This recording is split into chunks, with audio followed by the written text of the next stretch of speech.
लपंडाव. प्रेक्षकांनो, मालिका खूपच सुंदर वळणावरती चाललेली आहे आणि आता सखी समोर सरकारचं खरं रूप आलेलं आहे आणि त्यामुळे मालिका पाहायला अजून एक छानपैकी ट्विस्ट आलाय.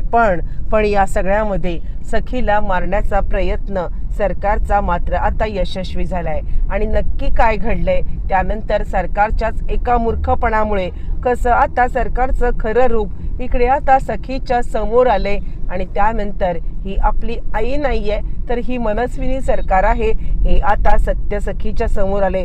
पण तोपर्यंत फार उशीर झालाय. पण तरी सुद्धा कान्हाने नक्की काय केलंय आणि हे सगळं कान्हाने मात्र आता कशा पद्धतीने उलटवलंय सगळं या व्हिडिओमध्ये पाहूया.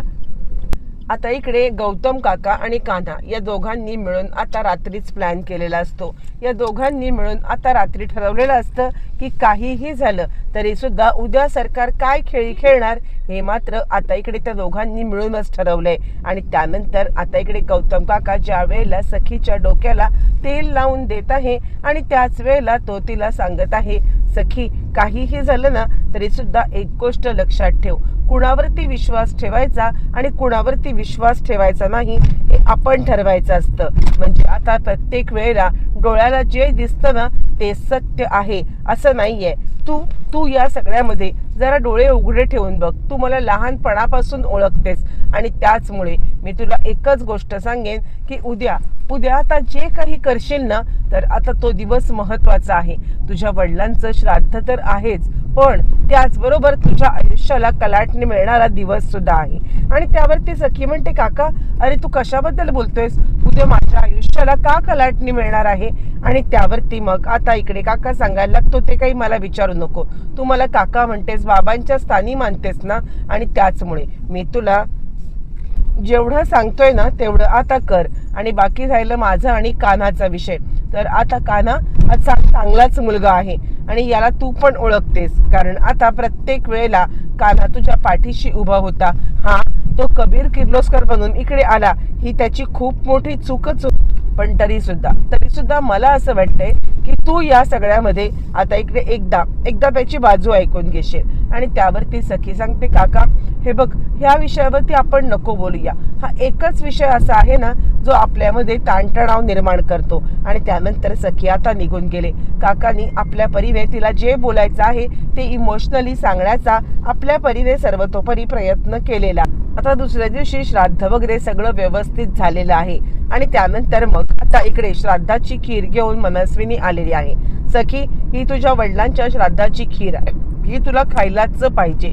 आणि त्यावरती मग आता इकडे मनस्विनीचा डाव असा आहे, तिने आता मुळातच नंदाला सांगितलंय की एकदा आता विषाचा प्रयोग यावरती सखीने विश्वास ठेवलेला नाहीये. आणि आता जर का कबीरने तिला परत सांगितलं की तुझ्या आईने याच्यामध्ये विष टाकले तर ती त्याला आता मात्र विश्वास अजिबातच ठेवणार नाही. म्हणून दुसरी कोणतीही ट्रिक आता मी आजमावणार नाहीये, पुन्हा एकदा हीच ट्रिक आजमावणार आणि पुन्हा याच्यामध्ये सखी अडकणार म्हणजे अडकणार. आणि हे सगळं आता इकडे गौतम काकांनी कान्हाला सांगितल्यामुळे कान्हा आता पुरावे घेऊन आल्यावरती मग आता डॉक्टरांनी मनस्विनीने इकडे डोळे बदलल्याचं सांगितलंय. पण सखी कोणावरतीही विश्वास ठेवायला तयारच नाहीये. सखी सांगते, काय माहिती आता हे डॉक्टर जे काही सांगतायत ते खरं खोटं हे मी अजिबात विचार करणार नाहीये, कारण माझ्या आईवरती 100% विश्वास आहे. ती या सगळ्यामध्ये कधीही खोटं बोलणार नाहीये आणि कधीही या सगळ्यामध्ये मला आता फसवणार नाहीये. आणि त्यामुळे मला आता कुणाचंच काही ऐकायचं नाहीये. आणि त्यावरती मग आता इकडे लगेचच कान्हा सांगायला लागतो, मग ह्या पीएचं म्हणणं तरी ऐकशील का, जो आता सरकार पीए आहे तो तरी त्याच्यावर तरी विश्वास ठेवशील.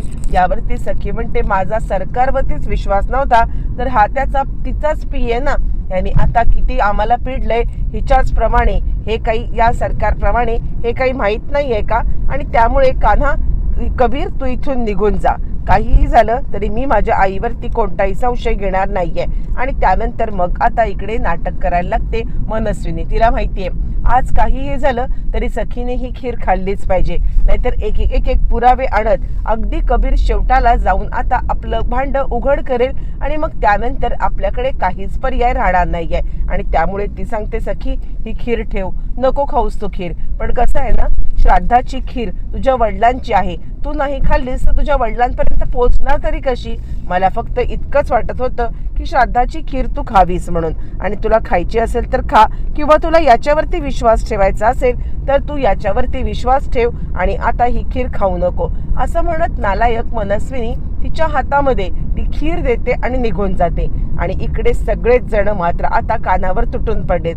गौतम काका सोडून बाकी सगळे कान्हाला आता इकडे बोलायला लागले. त्या दिवशी सुद्धा आता दुधामध्ये विष असल्याचं सांगितलंच, बरोबर आहे ना. आणि मग त्यावेळेला स्वतः वहिनींनी ते विष पिऊन दाखवलं. काय झालं वहिनींना, आणि आत्ता सुद्धा हे सगळं तू जे काही करतोयस ना ते आता असंच आहे. हा सगळा खोटारडेपणा आता तुझाच आहे आणि ते काही नाहीये. या सगळ्यामध्ये ही खीर आता सखी खाणार म्हणजे खाणार. आणि त्यानंतर सखी पण ऐकत नाहीये. सखी आता त्याच्या हातामधून ती खीर हिसकावून घेते आणि ती खीर खाते. खीर खाल्ल्यावर ती सखी सांगते झालं, मला काही झालं का, असं म्हटल्यावर ती कान्हा आता तिच्या मागोमाग आतमध्ये चाललाय जिकडे सखी चालले. कारण कान्हाला माहितीये की आज याच्यामध्ये खोटं काहीच नाहीये, याच्यामध्ये खरं विष टाकलेलं आहे. आणि त्यानंतर मग आता सखी आतमध्ये आले. आई बघ, मी कुणावरतीही विश्वास ठेवला नाहीये, तुला या वाईट वाटायची गरज नाहीये. मी तुझीच मुलगी आहे आणि तुझ्यावरती जास्त विश्वास ठेवलाय. काहीही झालं तरी सुद्धा मी ती खीर खाल्ले, आई बघ. आणि असं म्हटल्यावर ती मात्र समोर जे दृश्य तिला दिसलंय त्यानंतर ती घाबरले. समोर स्वतः मनस्विनी सरकार बसले तिच्याच मूळ वेशामध्ये आणि समोर आरसा आहे, त्याच्यातून तिच्या नाकातून म्हणजे सखीच्या नाकातून रक्त येत आहे.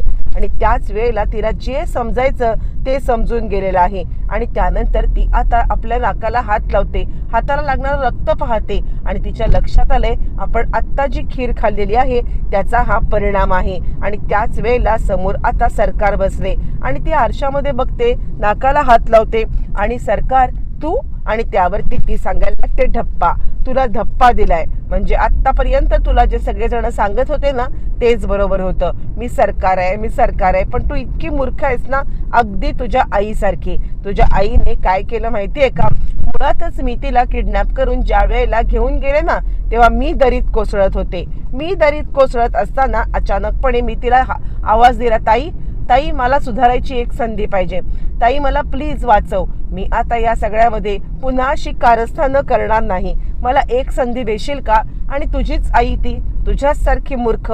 मी इतकी कारस्थानं केली, तिला 11 वर्ष एका बंद खोलीमध्ये डांबून ठेवलं आणि मी तिच्याकडे मदत मागितल्यावरती तिने आता माझी मदत करण्यासाठी स्वतः त्या व्हीलचेअरवरती बांधलेली असताना धडपड करत माझ्यापर्यंत आली आणि मला वाचवायचा प्रयत्न केला. आणि हो ताई माझी इतकी हे ना, तिने मला वाचवलं सुद्धा. मला वाचवून या सगळ्यामध्ये ती आता स्वतः इकडे खुश झाली की छोट्या बहिणीला वाचवलं. पण तिला काय माहिती की तिची ही छोटी बहीण तिला जगूच देणार नाहीये. त्या क्षणाला तिला मी आता आतमध्ये ढकललं. मी तिला व्हीलचेअरवरती गच्च पुन्हा बांधलं आणि तीच व्हीलचेअर आतमध्ये ढकलून दिली. आणि त्यानंतर तुमच्या समोर नाटक केलं मीच तेजस्विनी असल्याचं.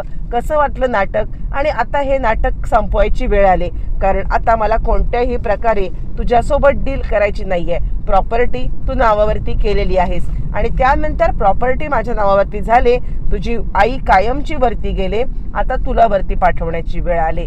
बाद झालं. हे विष असं जहाल आहे ना की कोणत्याही परिस्थितीमध्ये तू वाचू शकत नाहीयेस. तोपर्यंत कान्हा आलाय, सखीला उचललंय आणि सरकार आत्ताच्या आत्ता, बीबी सरकार तुम्ही आत्ताच्या आत्ता चल, मी तुम्हाला हॉस्पिटलमध्ये नेणार आणि काहीही झालं तरी तुमच्या जीवाला एक कण सुद्धा धोका लागू देणार नाहीये. आणि त्याच वेळेला कबीर पोलिसांना घेऊन आलाय आणि सरकारला अटक करायला सांगितलंय, कारण घरच्यांनी सगळ्यांनी साक्ष दिलेली आहे की हिनेच तिला खीर खायला दिली आणि त्यानंतर ती खीर आता पोलिसांनी जप्त केलेली आहे. आणि या सगळ्यामध्ये कान्हा आता सखीला घेऊन हॉस्पिटलच्या दिशेने धावत पळत निघालेला आहे. एका पाठोपाठ एक आता सगळ्या गोष्टी उलगडत चालल्यात आणि या सगळ्यामध्ये कान्हा आता सखीचा जीव वाचवण्यासाठी जीवाच्या आकांताने प्रयत्न करत आहे। बरं, हे सगळं होत असताना सरकारला अटक झालेली आहे। या सगळ्यामध्ये आता इकडे सरकार खरंच जेलमध्ये जाणार की पुन्हा एकदा कारस्थानं करत तिकडून आता बाहेर येणार आणि सखीचा जीव वाचवण्यामध्ये कान्हा यशस्वी होणार का, या आणि अनेक प्रश्नांची उत्तरं येणाऱ्या भागामध्ये आपल्याला पाहायला मिळणार आहेत।